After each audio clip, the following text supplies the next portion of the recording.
The first time I saw my name written correctly and still felt excluded was on a screen I wasn't supposed to see. It was the small monitor on the receptionist's desk. A few inches of reflected light. Martin Keller, status, review. I only caught it because her smile paused, not vanished, just held too long. "Good morning," she said. "How can I help you?" I'd come in for something boring, a replacement key fob for my building. Mine had stopped working the night before.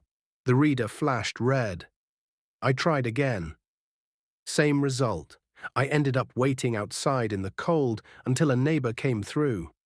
The kind of inconvenience you tell yourself is normal. Wear and tear. Batteries, cheap hardware. The lobby smelled like lemon cleaner and wet coats. A delivery guy stood by the mailboxes scrolling. Someone's dog shook rain onto the tile. Ordinary. "I'm in 14B, I said. My fob stopped working. She nodded, already typing.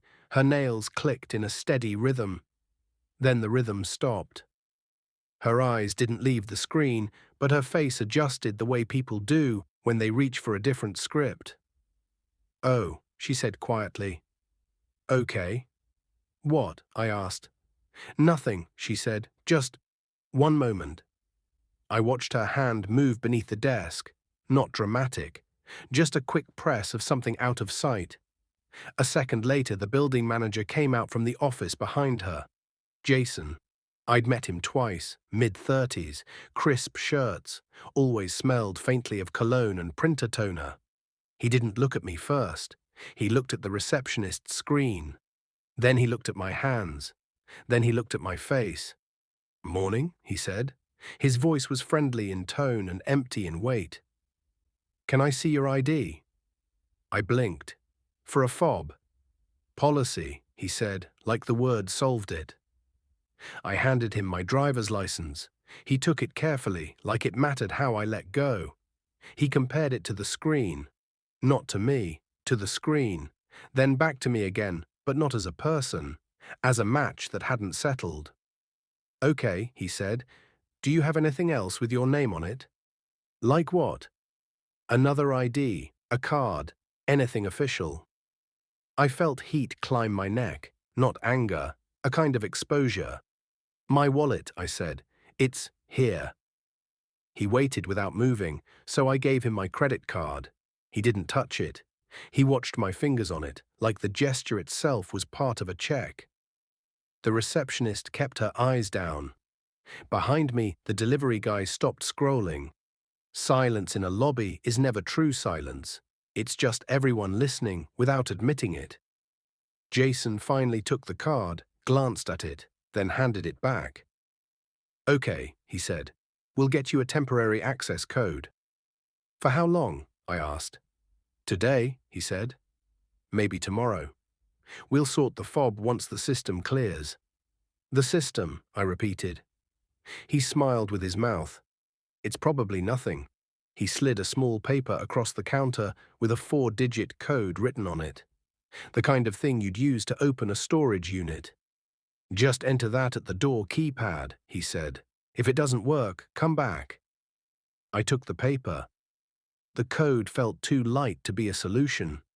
As I turned to leave, I heard Jason's voice drop slightly, softer, aimed at the receptionist. "Don't issue any duplicates until it's resolved." I went to the front door and typed the code. The panel beeped and flashed green. The lock clicked. I stepped outside into the cold and told myself I'd made it bigger than it was. A glitch. A routine review. I repeated the words because they sounded like closure. At work, my day ran on rails. Meetings, emails, Slack messages, the comfort of small tasks. At lunch, I stopped at the pharmacy downstairs to pick up an inhaler refill I'd been putting off for weeks. The line moved slowly, the overhead lights were too bright, the air smelled like detergent and plastic. When it was my turn, I gave the tech my name and date of birth. She typed, nodded, reached under the counter, then stopped. She didn't look at me immediately. She looked at the screen. Then she looked at my face. Then back to the screen again. A small pause, not fear, not suspicion. More like calibration. "Can you confirm your address?" she asked. It was a normal question. It didn't feel normal in my body. I said it anyway. She nodded once. "One more thing. Do you have your ID on you?" I handed it over. She scanned it, then frowned slightly, as if the machine had returned something she didn't expect. "It might take a minute," she said. A minute became 3. The tech stepped away and spoke to the pharmacist behind the counter. I couldn't hear the words, but I saw the pharmacist's posture change, the way his shoulders set, like he'd been told the right tone to use. He came over with my ID in his hand. "Mr. Keller," he said. Hearing my name in his voice did something to my stomach. It sounded like an appointment. "Yes," I said. "Have you recently changed insurance providers?" he asked. "No." "Changed your address?" "No." He nodded slowly, like he was listening to my answers through a filter. "Okay," he said. "Our system is showing a verification hold." "A hold for what?" I asked. He kept his voice soft. "Just identity verification. It happens." "It hasn't happened to me," I said. He smiled politely. "That doesn't mean it hasn't happened." I waited for that to make sense. It didn't. "What do you need?" I asked.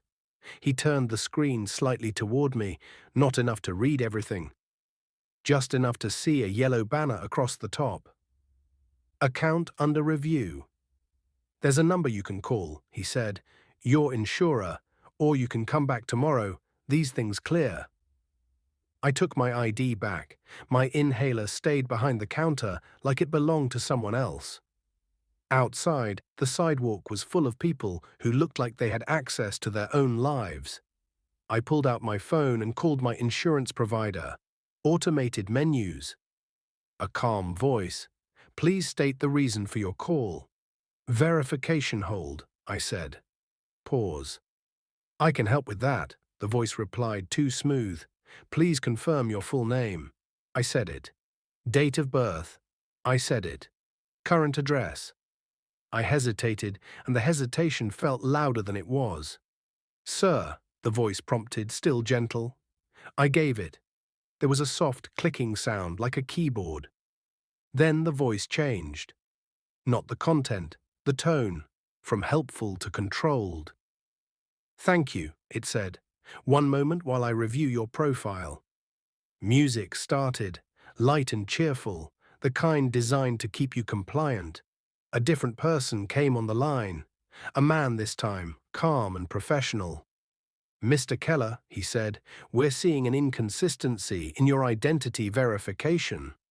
"What inconsistency?" I asked. "We're confirming you are the correct account holder." "I am," I said. "I understand," he replied, like he'd already recorded that answer. He asked questions, not the dramatic ones, not security questions I'd chosen, transactional questions. "What was the exact amount of your last copay?" "I don't remember." "What was the merchant name on your last claim?" "I don't know."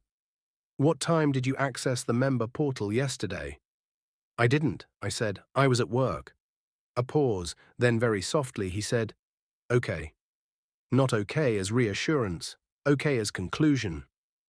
"We can resolve this with an in-person verification," he said. "In person where?" I asked. "At a partnered office," he replied. "I can schedule you." "When?" I asked. "Tomorrow morning," he said. "We recommend you attend as soon as possible to avoid service interruptions." Service interruptions. It sounded like a warning dressed as advice. He gave me an address 10 minutes from my apartment. The same radius as my bank, the same radius as my building.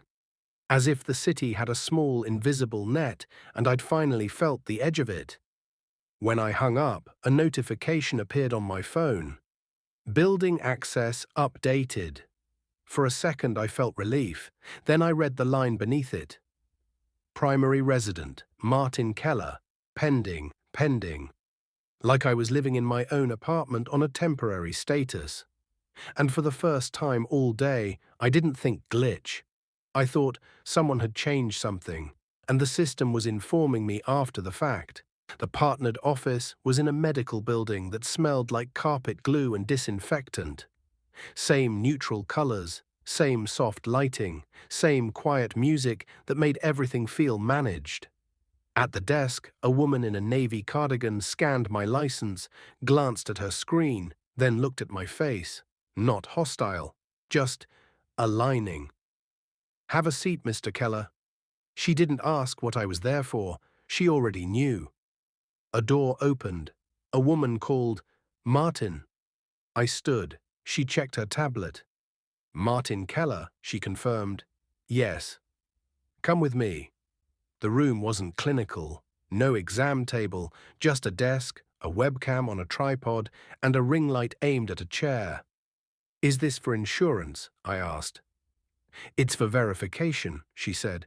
"We follow the process." She tapped her tablet. The webcam light came on. "Look straight ahead." Neutral expression. A beep. A progress bar climbed, then stalled at 90%.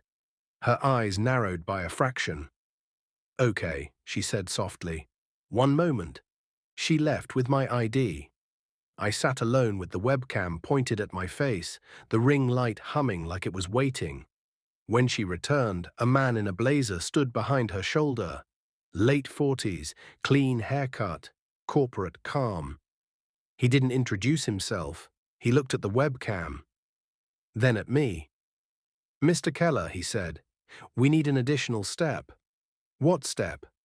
"Please place your phone on the desk." "Why?" "Clean verification environment," he said. "Standard." It wasn't. It didn't matter. I put my phone down. The woman turned it face down and slid it away. The man leaned forward and slid a printed sheet toward me. "Do you recognize this address?" It was mine, same street, same number, except the unit letter was wrong. "Close," I said. "Not mine." He nodded like I'd confirmed something. "Do you recognize this card?" Masked number, last 4 digits I'd never seen. "No." "Our systems show the primary profile associated with your credentials uses this address and this card," he said. "Primary profile." The phrase came out of my mouth like a cough. He didn't flinch. "There are 2 identity profiles tied to the same credentials. One has been completing verification events successfully, and I haven't." "You are present," he said, "but you are not matching the profile verified most recently." "Not matching, like I was the deviation." "I want to speak to my insurer." "You are," he said. "This office is acting on their behalf." I looked at the webcam again. A small red dot glowed in the corner. "What happens now?" He slid a form across the desk. "Dispute request. Temporary restriction acknowledgement." "Sign," he said, gentle, "and we investigate." "How long?" "Several weeks," he replied, "sometimes longer." "And if I don't?" "Then the primary profile remains active," he said, "and your access remains limited until verification can be completed." Verification I couldn't complete. The pen sat beside the signature line, perfectly placed. I thought of the grocery store manager saying routine, of the pharmacist saying held, of my building app showing temporary. I signed. The tablet chimed. The woman glanced down, then nodded once. "Thank you." The man stepped out without another word. The ring light clicked off. The webcam went dark. When I reached for my phone, it wouldn't wake. Dead. It had been fine when I walked in. "I can plug it in," the woman said, already holding a cable. "No," I said. Outside, my phone finally powered on. 3 notifications arrived at once. Insurance, dispute received, services temporarily limited. Bank, account status. Updated, primary user confirmed. Building, access permission changed. I opened the building app. Login failed. I tried again. Account not found. A text arrived from an unknown number. Stop making noise. Another followed immediately. You're making it harder for them to help you. Before I moved, my banking app refreshed on its own. A banner replaced my balance. Limited access. Verification pending. I tried to transfer money to myself. Error. I tried to lock my card. The button was gone. A call came in from an automated number I recognized. Your recent dispute has been received, a recorded voice said. For your security, some features are unavailable. If this was not you, please contact support. It was me. My phone vibrated again. Work payroll change confirmed. I stared at it until my thumb went numb. I hadn't touched payroll. I called HR. A woman answered with a smile you could hear. Yes, Martin, she said. We got your update. I didn't update anything. A pause, measured. It came through your employee portal, she replied. Verified sign-in. Verified by who? Her voice stayed gentle. By your account. Is everything okay? I heard it then. The same framing, the same soft pressure. If I pushed, I'd be the one escalating, the one creating noise. I'm fine, I said, and hated how easy it was. I went home anyway. At my building door, I typed the code. Red flash. Access denied. A couple walked up behind me. The door opened for them with a green beep. Before it closed, I slipped inside. In the lobby, the receptionist looked up and smiled like she recognized me. Good afternoon, Mr. Keller, she said. Your fob issue was resolved.